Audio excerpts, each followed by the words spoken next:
14 years ఉంటుంది. ఆ అమ్మాయి కొంచెం మెంటల్లీ ఇన్‌బ్యాలెన్స్ ఉండే. ఆమె ఒక రోజు సడెన్‌గా కోయిర్‌లో రైల్వే స్టేషన్‌కి వచ్చింది. రైల్వే స్టేషన్‌లో ట్రైన్ ఎక్కి జైరాబాద్ వచ్చింది. జైరాబాద్‌లో దిగింది. దిగిన తర్వాత ఆ అమ్మాయికి ఏం చేయాలో తెలవదు. నైట్ ట్రైన్ 1:00 దిగింది. ఆ ఇంట్లో మిస్ అయింది. వాళ్ళ తల్లిదండ్రులు కూడా చూసుకోలేదు.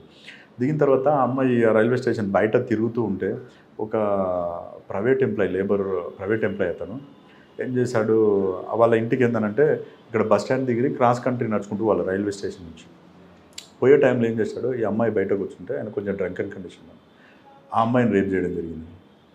ఆ చెట్ల పొదలు ఉంటే అక్కడ రేప్ చేసి బాగా బ్లీడింగ్ అమ్మాయికి మొత్తం చేసి వెళ్ళిపోయాడు అక్కడ నుంచి. ఆ కేసు వాస్తవం కూడా అప్పుడు ఎగ్జాక్ట్లీ 1:30 మంచి బాగా గాఢ నిద్రలో ఉన్నాం. ఒక ఆటో డ్రైవర్ ఫోన్ చేసిండు. ఇంతకుముందు మీకు చెప్పినట్టు ప్రతి పర్సన్ కూడా ఇన్ఫర్మేంటే. ఫోన్ చేసి సార్ ఇక్కడ ఎక్ లड़की है सब इधर पूरा गंदा है पूरा खूना ऐसा जा रहा है सब అంటే ఏమైందంటే कुछ हुआ साहब अनकॉन्शियस हो रहा हूँ అంటే ठीक है मैं आ रहा हूँ అని నా దగ్గర అప్పుడు బుల్లెట్ ఉంటే వేసుకొని ఫాస్ట్గా వెళ్ళిపోయాను అక్కడనే. నేను పోయే వరకు అమ్మాయి మొత్తం బ్లడ్ ఉండే. ఆ నుంచి చూసి శ్రీధర్ రెడ్డి సార్కి ఫోన్ చేస్తే ఫస్ట్ హాస్పిటల్ షిఫ్ట్ చేసి అమ్మాయిని అని చెప్పి షిఫ్ట్ చేసినాం. అయితే అందులో ఈ ఆటో డ్రైవర్స్ నైట్ ఎవరైతే తిరుగుతారో వాళ్ళు అందరూ కూడా మనకు డైలీ ఏం జరిగినా చెప్పేవాళ్ళు. అన్నోన్ పర్సన్ ఎవరైనా కనిపిస్తే వాడు ఒక చిన్న క్లూ ఇచ్చాడు. సార్ ఏమన్నాడంటే ఈ తెల్లవారితే పెద్ద ఇష్యూ అయిపోతుంది, ఎట్టి పరిస్థితిలో పట్టుకోవాలి ఎవరనేది. సీసీ కెమెరాస్ లేవు, ఏం లేవు, ఎవరో కూడా తెలియదు. అమ్మాయిని హాస్పిటల్లో చేంజ్ చేసి ఇక్కడ నుంచి షిఫ్ట్ చేద్దామని చెప్పేసి అమ్మాయిని సంగారెడ్డి షిఫ్ట్ చేశాం.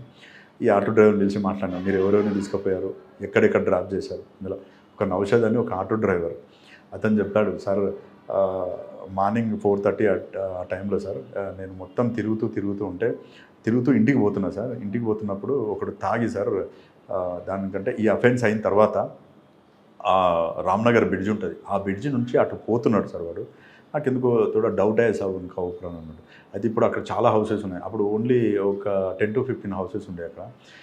ఎందుకైనా మంచిది ఎలాంటి డ్రెస్ వేసుకున్నాడు అయ్యిందంటే అతను చెప్పిండు, ఈ కొంచెం కంపెనీ కలర్ డ్రెస్ ఉంది సార్, యాష్ కలర్ డ్రెస్ ఉంది అని. అప్పుడు 4:30 అట్లా అవుతుంది. తెల్లవారు లోపల ఏదో ఒకటి చేయాలి అట్లా అని చెప్పేసి అందరు కానిస్టేబుల్ని పిలిపించి ప్రతి ఒక్క ఇల్లు ఒకరు చెక్ చేయండి, ఈ డ్రెస్ ఎవరు వేసుకుంటే వాళ్ళని తీసుకొచ్చి కూర్చోబెట్టండి. అట్లా వాడు ఏం చేసి ఇంటికి పోయి డ్రెస్ ఇప్పేసి ఆ డ్రెస్ ఇంట్లో ఉంది. అయితే వాడిని అడిగితే అప్పుడే పడుకున్నట్టు తెలిసిపోయింది.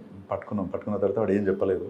పిఎస్కి తీసుకొచ్చినాం. కొంచెం మా వేలు అడిగితే తప్పైంది సార్ అన్నాడు. వాళ్ళ దగ్గర బ్లడ్ స్టెయిన్స్ కూడా ఉండే బట్టలకి. లాకప్ వేసి సార్కి ఫోన్ చేసినాం, సార్ వాడు దొరికింది సార్ అని చెప్పి. సార్ వచ్చి బాగా హక్ చేసుకొని వెరీ గుడ్ షో, ఎక్సలెంట్ అయ్యేది. అది చాలా అసలు ఆ రోజు కనుక వాడు దొరకకుండా ఉంటే కొద్దిగా సెన్సేషనల్ అయ్యేది. కాకపోతే మళ్ళీ కొద్ది రోజుల తర్వాత ఆ అమ్మాయి మెంటల్ ఇన్బ్యాలెన్స్ తోటే బాయిలో దూకి సూసైడ్ చేసుకుంది, చనిపోయింది అమ్మాయి.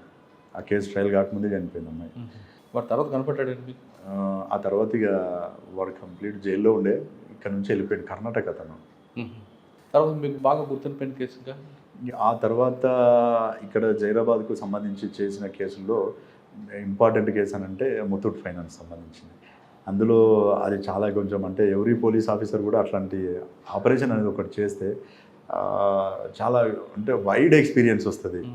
అది ఎట్లా అంటే అందులో దాదాపు 77 kgs గోల్డ్ థెఫ్ట్ అయింది. 77 kgs గోల్డ్. ఇక్కడ ముత్తూట్ ఫైనాన్స్ అని ఇక్కడ నుంచి ఎగ్జాక్ట్లీ 1/2 కిలోమీటర్ దూరంలో ఉంటుంది. అందులో మొత్తం గోల్డ్ కూడా 3 చెస్ట్లు ఉంటాయి. అంటే ఈ గోద్రేజ్ లాకర్స్ పెద్దవి ఉంటాయి. అందులో అల్మారాలు ఏవైతే ఉంటాయో అరలరాలు ఉంటాయో దాని నిండా ప్రతి దాంట్లో గోల్డ్ ఉంటుంది. 100 kgs అబోవ్ గోల్డ్ ఉంటుంది. కాకపోతే 3 ఓపెన్ చేశారు. 3 ఓపెన్ చేస్తే 3 కూడా బ్యాగులు ఓపెన్ కాగానే అది 2 days ఆపరేషన్. ఎవరైతే అఫెండర్స్ ఉంటారో వీళ్ళందరూ కూడా జార్ఖండ్ స్టేట్ వాళ్ళు. ఇది యాక్చువల్గా ఈ అఫెన్స్లో చెప్పడానికి ముందు వాళ్ళు ఏం చేస్తారంటే ఈ అఫెన్స్కి ప్లాన్ చేసుకోవడానికి కారణం దేవ్ సింగ్ అని చెప్పేసి ఒక నేపాలీ గుర్కా ఉంటాడు. ఇతను ముంబైలో ఉన్నప్పుడు ఒక మర్డర్ కేసులో జైలుకి పోతాడు. వీడు జైలుకి పోయినప్పుడు అక్కడ దొంగతనం కేసులో కమరుద్దీన్ షేక్, రెజావుల్ షేక్, తర్వాత బహరుద్దీన్ షేక్ అని వీళ్ళు కూడా ఒక థెఫ్ట్ కేసులో జైలుకి వస్తారు. ముంబై జైల్లో వచ్చినప్పుడు వీళ్ళందరూ అక్కడ పరిచయం అవుతారు. పరిచయం అయినప్పుడు మీరు ఎక్కడి నుంచి వచ్చారని పరిచయంతో మేము ఇట్లా దొంగతనాలు చేస్తాం అది ఇది అంటే నువ్వేం చేస్తావు అంటే నేను గూర్ఖా చేస్తా, ఎక్కడుంటావు ఇదంటే నేను ఎక్కడుంటే అక్కడనే ఉంటా అని చెప్పేసి ఫోన్ నెంబర్లు మార్చుకున్నారు ఇద్దరు. ఈ ఫోన్ నెంబర్ ఇచ్చేసుకుంటారు. వచ్చిన తర్వాత వీడు ఒక 1-2 years తర్వాత జైరాబాద్కి వచ్చిండు.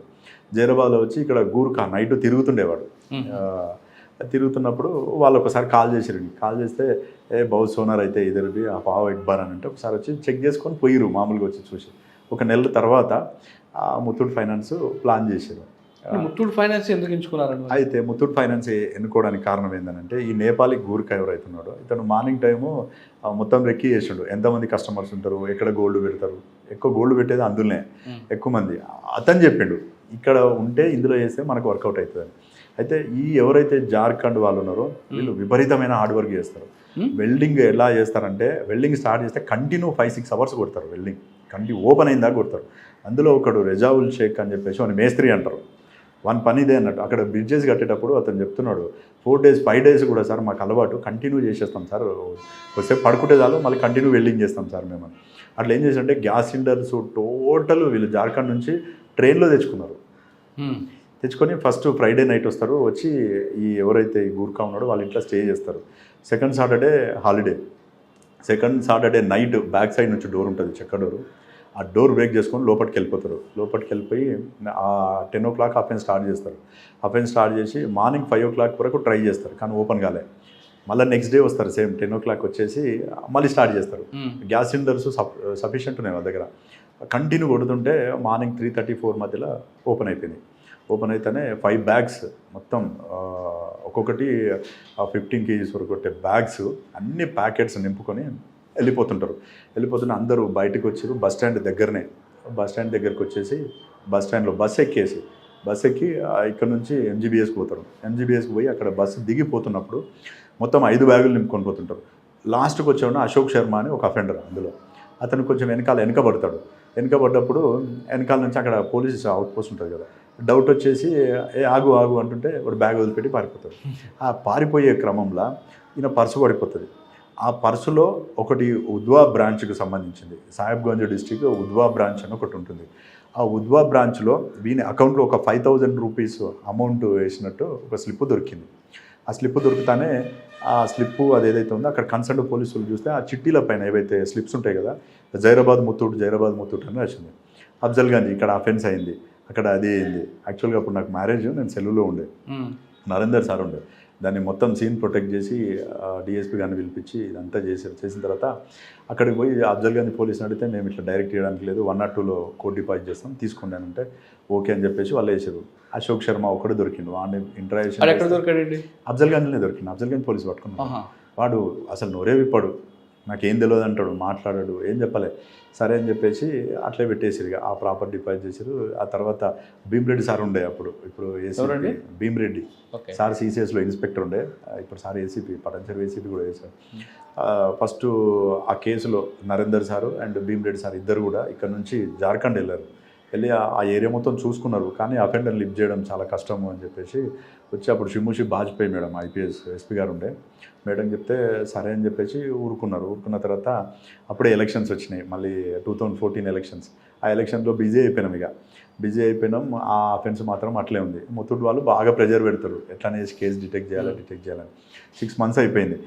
అప్పుడు స్టార్ట్ చేసాం 6 months తర్వాత ఏం చేద్దామని. మొత్తం ఫైల్ అంతా తీసుకొని స్టడీ చేస్తే మెయిన్ మనకు క్లూ ఏంటంటే ఆ బంగారం దొరికిందనుకంటే వాడిని అడిగితే ఏమీ చెప్పాడు అశోక్ శర్మ. అసలు ఈ అకౌంట్ నెంబర్ ఏందని చెప్పేసి నేను శ్యామల వెంకటేష్ సార్ ఇద్దరమే పోయినాం. జార్ఖండ్ పోయాం, సాహెబ్గంజ్ డిస్టిక్ పోయి అక్కడ నుంచి ఉద్వా బ్రాంచ్కి పోయినాం. ఉద్వా అనేది ఒక ప్లేస్, అది ఆడ పోయి బ్యాంక్ మేనేజర్ని కలిస్తే ఆయన రిక్వెస్ట్ చేసాం ఈ అకౌంట్ ఎవరిది అంటే చెప్పిండు, ఇట్లా పలానా అశోక్ శర్మ అది అని చెప్పిన తర్వాత మన ఇల్లు అన్నీ ఐడెంటిఫై చేసాం. ఒక చిన్న రిక్వెస్ట్ చేసినాం, సార్ ఈ అకౌంట్లో ఇది ఇట్లే రన్ చేయండి, దీన్ని డిస్టర్బ్ చేయకండి, కొంచెం నా పర్సనల్ నెంబర్ పెట్టండి అందులో రిక్వెస్ట్ చేసి పెట్టనన్నాడు. అంటే అక్కడ నుంచి పోయి ఆ సాహెబ్గంజ్ డిస్ట్రిక్ట్ ఎస్పీని కలిసి లీడ్ బ్యాంక్ మేనేజర్కి ఫోన్ చేపిస్తే వీళ్ళు తెలంగాణ ఆంధ్రప్రదేశ్ నుంచి వచ్చారు, వీళ్ళకి ఎట్టి పరిస్థితుల్లో మీరు సాయం చేయాల్సిందంటే ఆయన సరైన కన్సర్న్ మేనేజర్ చెప్తే మళ్ళీ 3 days తర్వాత పోయి ఆయనను కలిస్తే ఆయన అకౌంట్లో నా పర్సనల్ నెంబర్ యాడ్ చేసిండు. అయితే వీడు అఫెండర్ దొరికిన తర్వాత మెయిన్ అఫెండర్ ఎవరైతే ఉన్నారో కమరుద్దీన్ షేక్, ఆ ఏటీఎం కార్డు అకౌంట్కి సంబంధించి వాడు వాడుతుండు. వానికి ఏంటంటే వాడు డబ్బులు ఉంటే సరే ముంబైకి వచ్చేస్తాడు, ఈ లేడీస్ బార్లు ఏవైతే ఉంటాయో బార్లో బాగా ఎంజాయ్ చేస్తాడు, విపరీతం ఎంజాయ్ చేస్తుంటాడు. అట్లా ఒక 2 months తర్వాత ఒకరోజు సాయంత్రం పూట 7:30 టైంలో ఒక మెసేజ్ వచ్చింది నాకు మొబైల్కి, నిఖితా బార్ అండ్ రెస్టారెంట్లో వాడు స్క్వైప్ చేసినట్టు 2,000 రూపీస్ వాళ్ళే ఆ స్క్వైప్ చేసిండు. స్క్వైప్ చేయగానే మెసేజ్ వస్తానే మెసేజ్ ఇమీడియట్లీ సీఏ గారికి చెప్తే తిరుపతన్న సార్ డిఎస్పీ ఉండే అప్పుడు, తిరుపతన్న సార్ చెప్తాను ఏం చేస్తాం అన్నాడు. మీరు పర్మిషన్ ఇచ్చి వెళ్ళిపోతాం సార్ అన్న. ఓకే వెళ్ళిపో అన్నాడు. 4 కానిస్టేబుల్స్ ఏమాత్రం ఆలోచించాలి, ఇమ్మీడియట్లీ వెళ్ళిపోయాను ముంబై పోయి అది మొత్తం జస్ట్ నెట్లో చూసుకునే మాకు ఏం తెలియదు అసలు అది ఎక్కడ మొత్తం సెర్చ్ చేసాం. చేస్తే ఆ పన్వేల్ ఏరియాలో నిఖితా బార్ అండ్ రెస్టారెంట్ అని ఉంది. ఒకటి ఐడెంటిఫై 2 days పట్టింది దానికి. అడిగి పోయినాం. పోయిన తర్వాత అది 7 o'clock ఓపెన్ అవుతుంది బారు, 9 o'clock క్లోజ్ అవుతుంది. ముంబైలో అన్ని బార్లు కూడా 7కి ఓపెన్ అయ్యి 9 క్లోజ్ అయిపోతాయి, లేడీస్ బార్లన్నీ.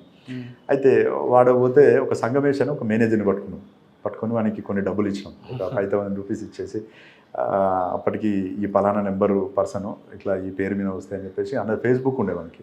ఆ ఫేస్బుక్ ద్వారా ఫోటో తీసుకున్నాం. చూపిస్తే వాడు ఐడెంటిఫై చేసి ఎస్ ఈ పర్సన్ వస్తాడు సార్, అప్పుడప్పుడు వచ్చి బాగా ఎంజాయ్ చేసిపోతాడు సార్, డబ్బులు విపరీతంగా చదువుతాడు అది అని చెప్పాడు. మేము ఇక్కడే ఉంటాం 10 days అయినా 15 days అయినా, అతన్ని ఎప్పుడు వచ్చినా సరే మాకు చెప్పు అని చెప్పినాం. 10 days ఉన్నాం, వాడు రాలే. మళ్ళీ జైరాబాద్ వచ్చినాం, వాడు వచ్చినాడు. మళ్ళీ మెసేజ్ వచ్చింది. మళ్ళీ పోయిన తర్వాత వాడు అక్కడే ఉన్నాడు. అయితే 2 days వెయిట్ చేసినాం. 2 days వరకు వాడు రాలే. అయితే ముంబై తిరుగుదామని చెప్పేసి బాంద్రా ఏరియాకి పోయినాం మేము. ముంబైలో విపరీతమైన ట్రాఫిక్ కదా, తెలియదు మాకు. పోయి బాంద్రా ఏరియాలోనూ వాడు బార్కి వచ్చింది. ఆ నుంచి ఇక్కడికి వచ్చే వరకు టైం క్లోజ్ అయింది, మళ్ళీ పోయిండు. ఇట్లా లాభం లేదని చెప్పేసి మనం నమ్ముకున్నది CDR. 10 రోజులు ఏం చేస్తారండి? వెయిట్ చేసాం వస్తాడని చెప్పేసి. ఎందుకంటే మన ఫోన్ నెంబర్ తెలియదు. బోర్ అంటే తప్పదు కదా, వెయిట్ చేయాల్సింది. అదే కదా పేషెన్సీ కావాల్సింది మన క్రైమ్లో. అంత అంటే పట్టుకోవాలన్న ఒక జీలు గట్టిగా ఉంది. వాడిని ఒక్కని పట్టుకుంటే ఎట్టి పరిస్థితిలో తెలిసిపోతుందని మనకు ఉన్నది ఒక్క క్లూ అది. ఇక ఆ తర్వాత ఇది కాదని చెప్పేసి మళ్ళీ వచ్చినాం. CDRs ఇక ఏమైనా చేయాలని చెప్పేసి ఇక్కడ డంప్ అక్కడ డంప్ తీసి డంప్ పెట్టేసి ముంబైది అది కంపేర్ చేస్తే ఒక నెంబర్ వచ్చింది. నెంబర్ కంటిన్యూ ట్రాక్ చేసుకుంటూ మన హైయెస్ట్ CDRs ఎవరున్నాయి ఏం కథ అని చూస్తే వీడు మళ్ళీ ఒక నేపాలీ అతనికి కాంటాక్ట్ ఉన్నాడు. నేపాలీ ఓకే. ఒక నేపాలీ గూర్ఖాకు ఇంకొక కాంటాక్ట్ దొరికింది. జీడిమెట్ల ఏరియాలో ఉంటుండే. ఆ జీడిమెట్ల వాణి పట్టుకుంటే వాడు ఇది మా మామ నెంబర్ సార్, చెన్నైలో ఉంటాడని చెప్పింది. ఆ చెన్నైలో వీనితో వాడిని పిలిపించి దామామ కొంచెం అది ఉందంటే అతను వచ్చింది ఇడికి. ఆ చెన్నైలో ఉన్న వానికి ఈ కమరుద్దీన్ కాంటాక్ట్లో ఉన్నాడు. వీనితో ఫోన్ చేయించినాం. అయితే వాడు వీడిద్దరు కలిసి ఒక థెఫ్ట్ కేసులో జైలుకి పోయారు ఇద్దరు. వాడు చెప్పంగానే అయితే అక్కడ పోయిన తర్వాత ఈ పైసలన్నీ అయిపోయినాయి. ఇక తాగి తిరగడమే కదా వీళ్ళ పని. ఒక మంచి ఆ ప్లేస్ చూసినా మంచి బ్యాంక్ ఉంది అంటే ఇక్కడ చెప్తే వానికి డౌట్ వస్తుందని పూణే అని చెప్పించినాం మనం. పూణేలో ఉంది ఆ ఫ్రెండ్స్ వచ్చేయని అన్నాడు. ఫస్ట్ ఎక్కడ కలుద్దామంటే హైదరాబాద్లో కలుద్దాం మనం అని అన్నాడు.